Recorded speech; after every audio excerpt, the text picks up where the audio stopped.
Last September, this little sewing community did something absolutely wild. We stitched up over 7,000 little dresses for girls who've never owned a thing in their life. 7,000 dresses equals 7,000 little girls. For 2026, I'm asking everyone to stitch up just one more dress than they did last year.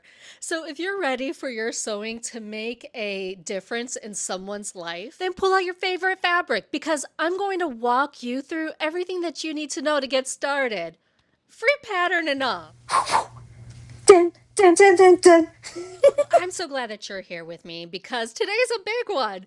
It's the first day of Project Dress a Girl 2026, and we've got some fun and exciting stuff to get to. It doesn't matter if you've sewn with us every single year or if you just stumbled across this video 90 seconds ago. So stick with me all the way until the end of this video because I'm going to be sharing with you the timeline, the dress and fabric requirements, how to donate your dress, all of the really good and important stuff. And I'm going to share how you can possibly win a prize during one of the live unboxings this year. Plus, did I mention that there's a new free pattern called the Amanda dress? And it's super cute.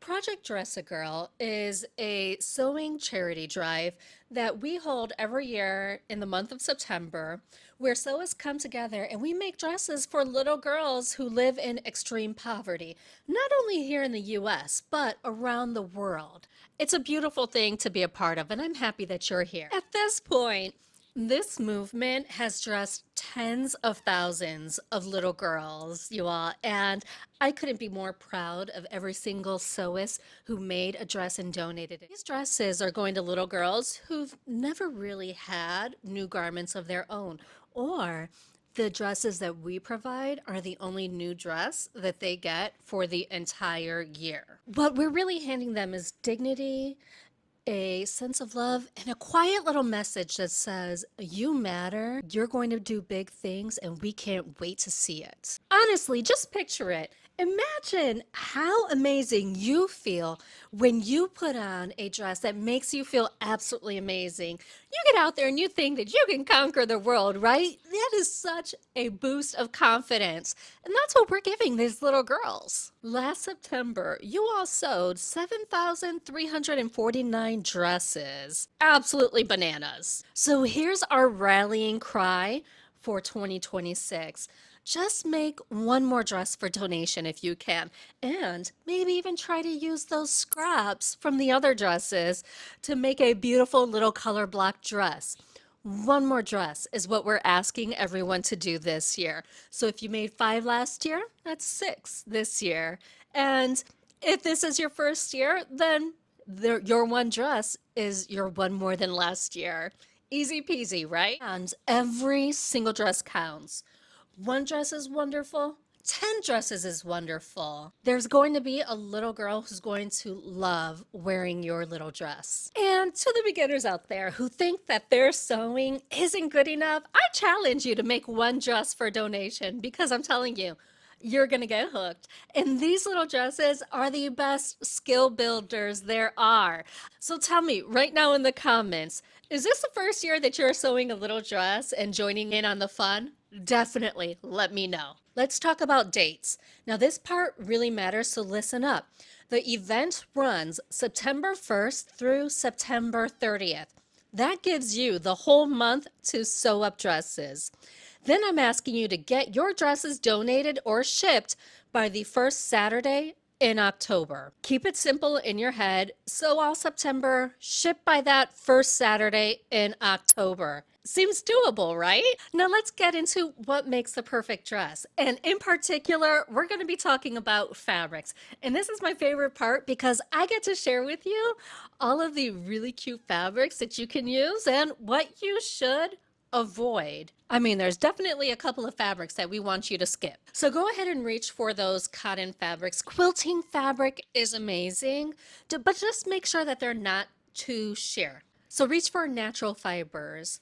I like to use a lot of quilting cottons in my dresses, and I definitely keep an eye out so that they're not sheer and that you can't see any limbs through the dresses. It's definitely important. And if you have fabric that's in your stash that has a little more weight to it, like corduroy or denim, consider making a winter time dress for a little girl. Skip anything that's patriotic. I mean, we're talking no camouflage, no flags. Be careful with those stars and stripes, you all. No cartoons or licensed characters like princesses, Dr. Seuss, all of that. And no holiday prints. So steer clear of Halloween, Christmas, obvious 4th of July, and definitely no words. Keep words off of the dresses entirely because we don't know where these dresses are going to, and a lot of these little girls don't speak English. So keep words off the fabric. Fun animals, though? Perfect. Cows, all your barnyard friends, yes, dinosaurs, those are fantastic, and so are cats and dogs. I see so many cat dresses come through, and they get me every time, you all. Geometrics and florals never miss either, and the girls light up over them in any color.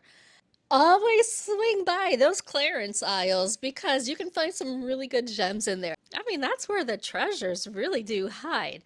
And for those of you who are wondering if you can use your moodier looking fabrics, the answer is yes. Not every girl wants a bubblegum pink dress. Some of them really do like those darker, muted colors. So, whatever you like is what you should sew up. Okay, so now that you know what to do fabric wise, let's talk about what the actual dress requirements are. Every single one of these dresses needs to be able to pull over a little girl's head. We want these dresses to be able to go on without any fastenings, no buttons, no zippers, no Velcro, no other, you're getting creative solutions, none of that. You can use fabric ties. You can even use bias tape to make a tie, but do not use ribbon because ribbon easily slips off. An elastic neckline is totally fine too. So if you decide that you don't want to use fabric ties, why not put in a nice little elastic neckline? The goal is to provide a dress to a little girl that isn't going to become unwearable as soon as a button or zipper breaks. They oftentimes don't have the resources to fix that stuff. So let's kind of make these dresses as break proof as possible. That's why I love using either the elastic necklines or fabric ties because you can't really lose those. And while we're talking about it, one of the biggest requirements for these dresses are pockets. Everyone loves a pocket in their dress. So each one of your dresses need to have pockets. Two pockets, preferably. They could be patch pockets, they could be inseam pockets. Just add some pockets. And by the way, we might be having some pocket fun this year during our awards, so keep an eye out for that. Speaking of pockets, they're the perfect place to put your Project Dress a Girl labels. Every dress needs either a Project Dress a Girl label or a Dress a Girl Around the World label. Either is fine. Make sure that your dress has it in the front in a prominent spot. You don't have to put them on your pockets, but make sure that you put them somewhere super visible where it can be found. So I'm going to go ahead and drop the link for the Project Dress a Girl labels so that way you can pick up as many as you need. Here's a cool thing about the labels. They help fund this event all month long and help to move some of these dresses to their next home. And then whatever's left over gets donated back to Dress a Girl Around the World at the very end of the year. Okay, so I have been dying to tell you about this, and I know that this is the reason why so many of you come back every year. You want to know what the free dress pattern is going to be this year, and this year, drum roll please, it's made by Sirena Patterns and it is the Amanda dress. It's a super cute dress. It has a dolman sleeve.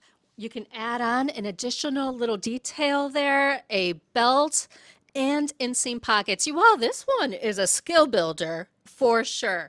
If you've never dealt with facings, this one's going to show you how to do facings. And this dress comes in a size 10. So, for those of you who are always looking for the larger dress sizes for the little girls, this is a really good option, and I'm happy to be able to give it to you. And Tommy, the owner of Sirena Patterns, is making a tutorial for you all and is going to show you how to make this step by step. So, make sure that you're checking it out. By the way, if you do make that super cute Amanda dress, please lengthen it by at least 4 inches so that way these girls have a couple of years worth of wears out of it. So, you know how we've been keeping count of all of the dresses for the past 5 events? Well, this year, you all, I know you can make a dress. I know that you all can deliver on the promise of dresses to little girls.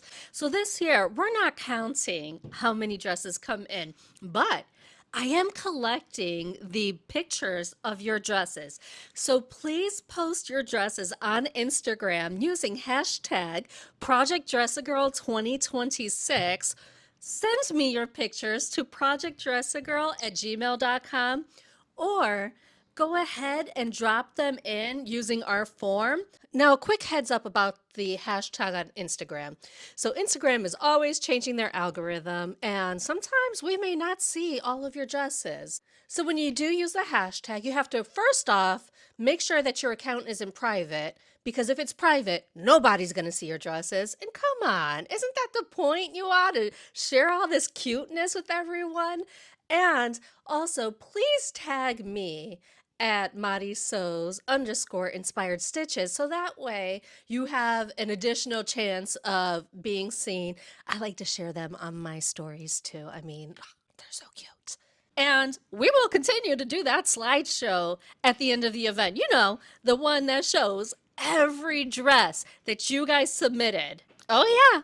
We're going to be doing that still. So make sure that you send in those dress pictures. So, of course, I'm not the only one spreading the news about this amazing event. We've got an amazing lineup of YouTube creators here who are making videos. They're sharing their ideas, their thoughts, their plans, their fabrics. They're doing tutorials. They're giving you tips and tricks. They're doing all of the things, you all, and you definitely need to tune into them.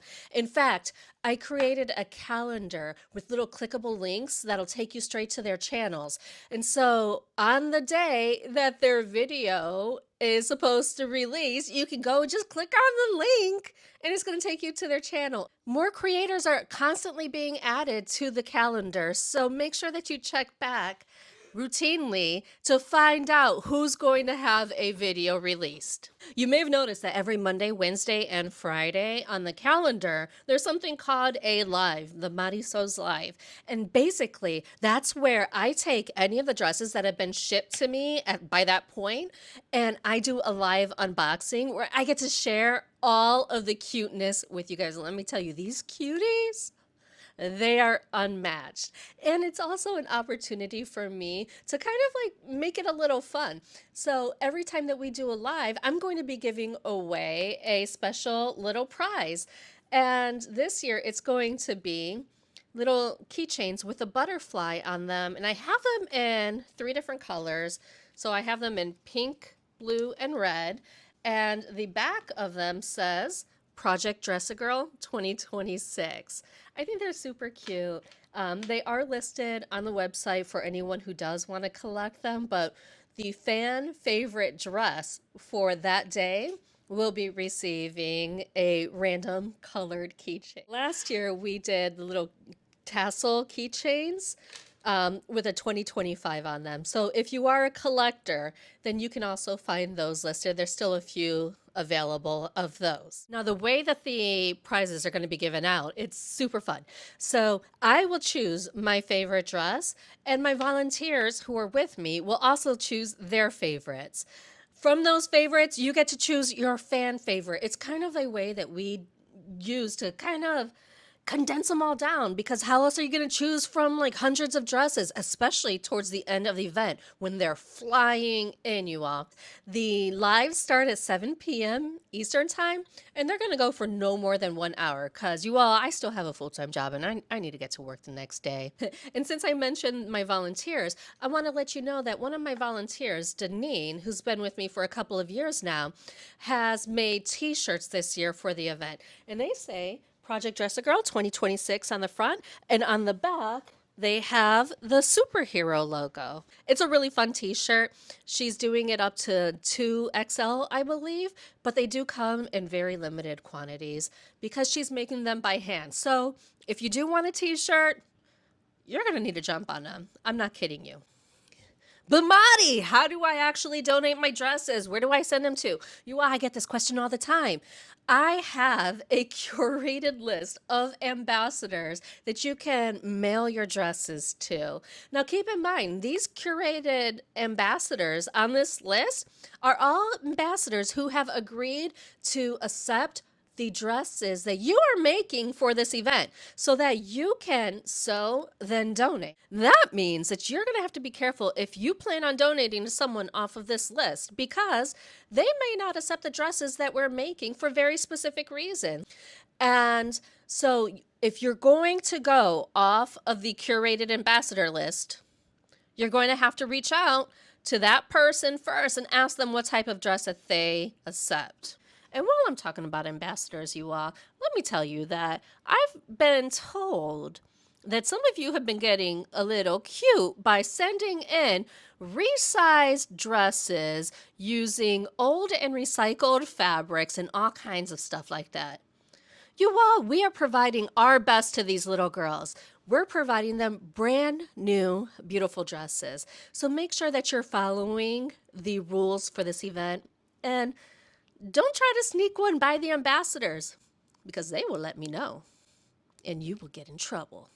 I'm just kidding about the trouble part, but come on, help us all out. You can also donate your dresses to Capital Quilts over here in the Maryland, DC, Virginia area, or to Atlantic Fabrics up in Canada if you have one near you. And then, of course, you can always send one to my P.O. box for the live unboxings. I love getting your dresses. I really do. The details are, again, in that blog post that is linked down in the description box. Now that you know that we have a huge community of sewists who are not only collecting dresses, but making videos to inspire you, do me a favor and make sure that you check out every single one of those people that are on the calendar and leave them a little message, letting them know what you think about their idea.